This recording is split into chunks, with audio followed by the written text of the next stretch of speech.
Hello दोस्तों, नमस्कार। मेरा नाम उदित नारायण और मैं आप सभी का स्वागत करता हूँ अपने YouTube channel the greatness class में। तो दोस्तों finally after a long time जो है आपका एसएससी CHSL 2023 का जो था ऑप्शन फॉर्म जो है प्रेफरेंस फॉर्म मतलब आपका आउट हो चुका है। ठीक है, तो आप उसको भर दीजिएगा। देखो एक चीज़ हमेशा ध्यान रखना कि लोग अक्सर क्या गलतियाँ करते हैं वो आपको बिल्कुल नहीं करनी। वो गलती मुझसे भी हुई थी, तो I am experience holder in this matter, so इसलिए मैं आपके सामने आया हूँ कि आप लोग वो गलती ना करें। ठीक है, सबसे पहले देखो कि आप जो भी अपनी पोस्ट प्रेफरेंस भर रहे हैं वो उस अकॉर्डिंग भरिएगा कि आपको जो है आपका जो स्टेट है वो आपको मिल जाए। ठीक है, जैसे कि मैं आपको एग्जांपल देता हूँ कि फॉर एग्जांपल मान लो आप दिल्ली के हो, ठीक है, और आप कोई ऐसा डिपार्टमेंट भर देते हो जिसकी दिल्ली में वैकेंसी है नहीं।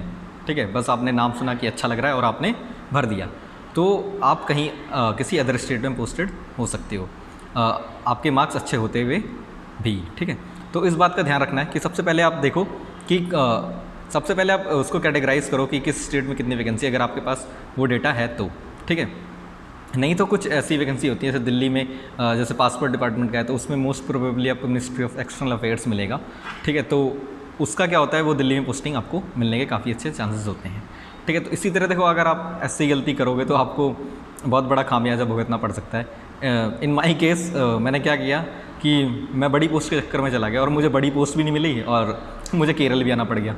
ठीक है, देखो मैंने क्या करा था अपने जो CGL का 2022 का पोस्ट प्रेफरेंस फॉर्म था उसमें मैं चला गया पोस्ट वाइज। ठीक है, जबकि अगर मैं छोटी पोस्ट ले लेता, मान लो देखो मुझे लगा कि मेरे मार्क्स अच्छे हैं, बट कंपटीशन कोई पता नहीं होता, आपको ही पता है, तो उसमें क्या हुआ कि मेरे मार्क्स उतने अच्छे नहीं थे जितना मैं सोच रहा था। तो मुझे पोस्ट मिली अकाउंटेंट की, जो कि मैं सोच रहा था कि मुझे ASO या फिर AAO मिल जाएगा, बट ऐसा कुछ नहीं हुआ। ठीक है, मुझे अकाउंटेंट की पोस्ट मिली, वही मुझे आना पड़ा केरल।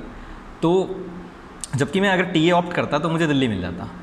तो इस तरह से जो गलतियाँ होती हैं, इस तरह को मतलब इस गलती को बहुत ज़रूरी है अवॉइड करना। ठीक है, अदरवाइज़ आप जॉब लेके भी आपको अच्छा फील नहीं होगा और आपको चाहो या ना चाहो आपको री अटैम्प्ट देना पड़ेगा।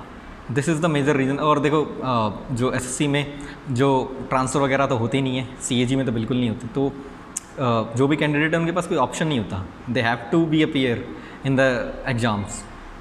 ठीक है, और उनका राइट भी है एक्चुअली, इसमें किसी को बुरा नहीं मानना चाहिए। ठीक है, everyone has right to be appear in the exam, जब तक वो चाहें या जब तक वो सेटिस्फाई नहीं होते। ठीक है, पहले हमें भी लगता था कि ऐसा क्यों करते हैं लोग, बट आफ्टर गेटिंग जॉब समझ में आता है कि चीज़ें वैसी नहीं होती जैसा बाहर से देखने को लगता है। ठीक है, तो आप लोगों से मैं यही कहूँगा कि ऑप्शन फॉर्म भरते समय थोड़ी सावधानी बरतिएगा।